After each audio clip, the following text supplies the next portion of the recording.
The sight of these animals is just encouraging. Guys, it is just beautiful. The uniformity, the general health, the general vibrancy in this animal is just encouraging. And that is why here at Ace Rabbit Farm, guys, we have recognized the need to preserve and conserve the pure genetic lines that we have in our animals. This will ensure a sustainable rabbit farming in our communities. Okay, guys, this has been our number one objective.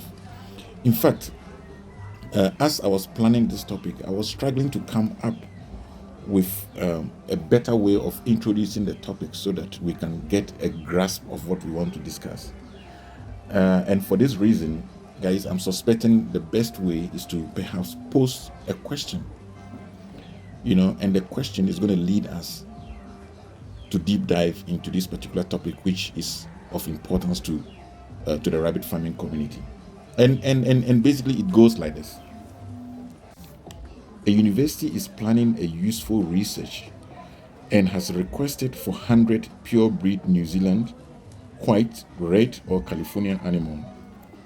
All these animals must be 8 weeks old. Now, is there any farmer out there that can fulfill this order? Well, is there a group of farmers out there that can fulfill this order? Well, guys, I have looked around and the answer remains no. There is not a single farmer today that can deliver 100 pure breed New Zealand rabbits to help the university perform a research in tridax, in bitter leaf, in cassava leaf, in cassava peels. Because with a quality input material for our research, we then expect to get a quality output.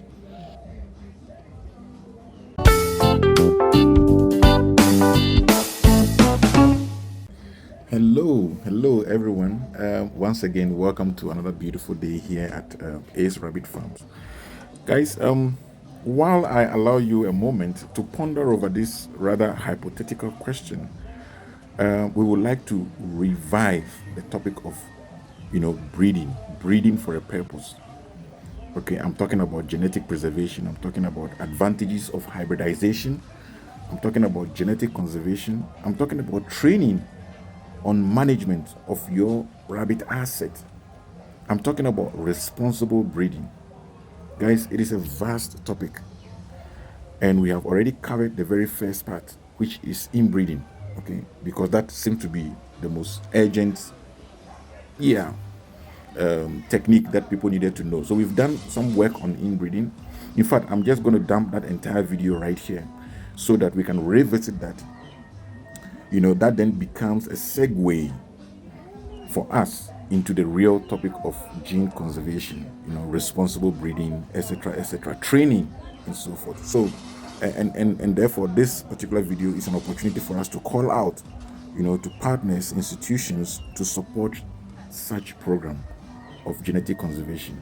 Guys, we don't always have to bring in breeds from outside. Whatever we have, we can live with that. We can improve upon that for sustainable farming. I mean, just take the example of lockdown. Let us assume there is a lockdown for 10 years. What does this mean? Does this mean that we are just going to go on a rampage of breeding our animals anyhow, that therefore leads into decimation of the genetic material? Or are we going to take an advantage of the fact that it's an opportunity for us now to do something for ourselves, to preserve what we have? So the following series is going to involve topics around genetic material preservation, advantages of hybridization, training and management on responsible breeding. Guys, I'm talking about F1, F2, F3, F4, and then doing inbreeding to sustain the gene. Okay, so without much I say, guys, let's just dive straight into inbreeding. Okay, which is very similar to what we've done in the past. Guys, just enjoy it, and I'll catch you on the other one. Well, towards the end, I'm going to give a summary, and I'll see you. Okay. Inbreeding is good. Wow, did I just ruffle your feathers? Let us just take a listen. Just listen to this extract clip, and then let's take a step-by-step approach to address this question of inbreeding. Okay. We breed for 10. Oh, you breed for 10? We breed for 10. We should have some. We accept, we breed for 10, we accept 8, we disqualify less than 8. Okay. That clip is a great introduction to the topic of inbreeding. In fact, breeding in general. And as such, it is our wish that we are able to explore this topic a little bit further, so that when the time comes for us to implement a type of breeding, we know what to do and we know how to do it.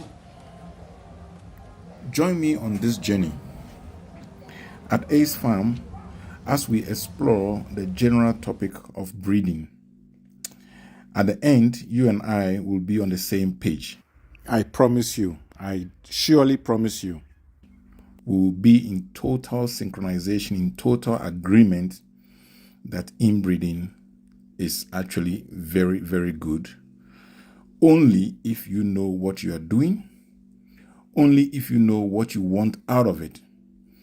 It is an ancient technique that has been deployed in all domesticated animals, and therefore we cannot overlook that. Inbreeding is good. The intent is not to be technical at all about this discussion. This discussion is about establishing one or two primary principles so that it can lead us into a discussion of inbreeding. Okay?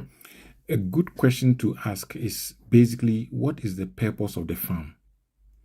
What is the purpose of my farm? Are you a rabbit meat producer? Is that a purpose? Whose purpose is only to produce quality meat? Are you a rabbit breeder who sells to other farmers? Or do you breed rabbit for shows? Or do you create new rabbit breeds, fancy breeds, and so forth? But more importantly, are you a rabbit conservationist? Okay, so these are some key questions that we need to ask ourselves to enable us deep dive into this topic. So quickly, 3 main breeding techniques that exist that is very common and is used all over the show. Is the number 1, we've got a crossbreeding, which basically is taking animals of 2 different breeds and mating them together to produce what is called a hybrid, or 50-50, okay? The second part is crossing animals of the same breed, not necessarily related, of the same breed, okay? And that is like pure to pure, okay?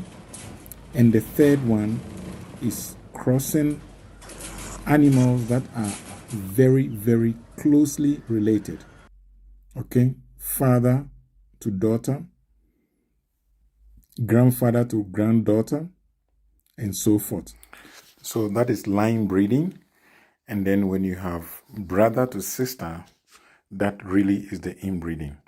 But again, we don't want to be too technical today, okay? Now, in the case of inbreeding, both good or bad traits are heightened or enhanced. So in the case of inbreeding, you are likely to get good traits or good features of your animal getting heightened, and also the bad trait also getting heightened, okay?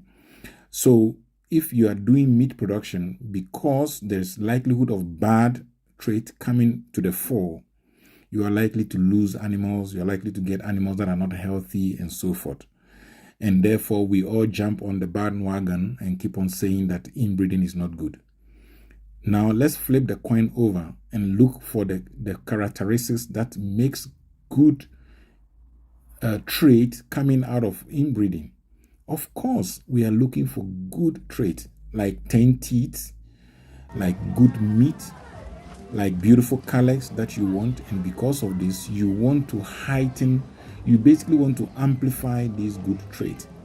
And because you are breeding to amplify these good traits, it's an opportunity for you then to do inbreeding, especially if you see the the good trait coming out of siblings, out of the same family line, out of the same relatives. Okay, so that is the purpose. When you are doing inbreeding, just bear in mind that the word cow, C-U-L-L, I think, will be a very key activity that you're going to be doing.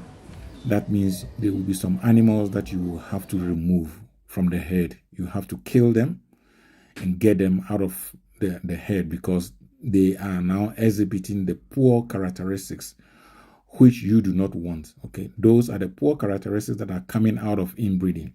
So be prepared to kill some of your animals if inbreeding is what you intend to do.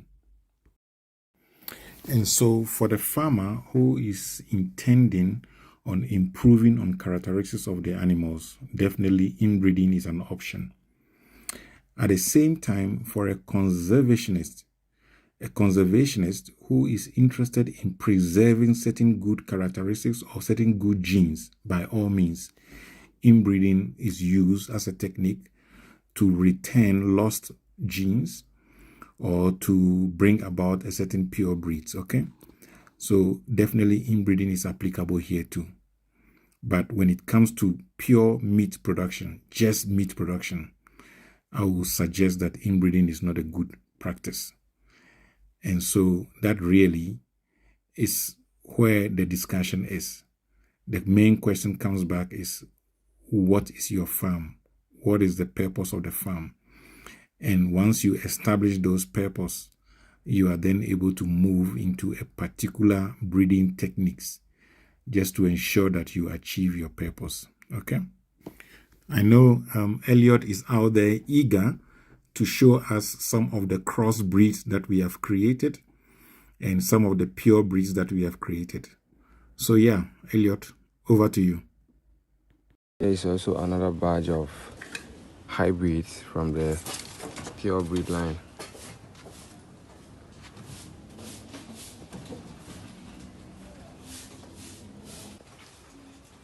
From the pure breed line.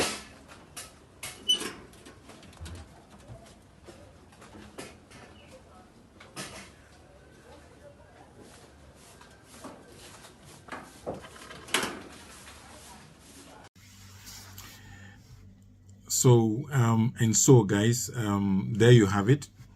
Look, if you are rabbit farming for meat, then by all means, use the hybrid or pure to pure for quality meat production.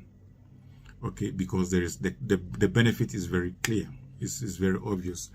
If, however, you are a breeder, please rely on selecting good traits and replicating and enhancing such trait. Such trait can be replicated only during, well, not just only, but inbreeding is part of the process of replicating that. Okay, so for you, the rabbit conservationist, is it called conservationist? Yeah, I think so. So for all the rabbit conservationists, okay, I am particularly excited to engage you in this practice, because especially this practice does not exist in Ghana. Okay, I haven't seen any rabbit conservationist in Ghana. Okay, we need to conserve the gene pool. Okay, the so-called local breeds, by all means, let's continue doing it. Okay, the pure breeds that we bring into country, we need to conserve those genes. Okay, so don't just get up and just breed the animals anyhow.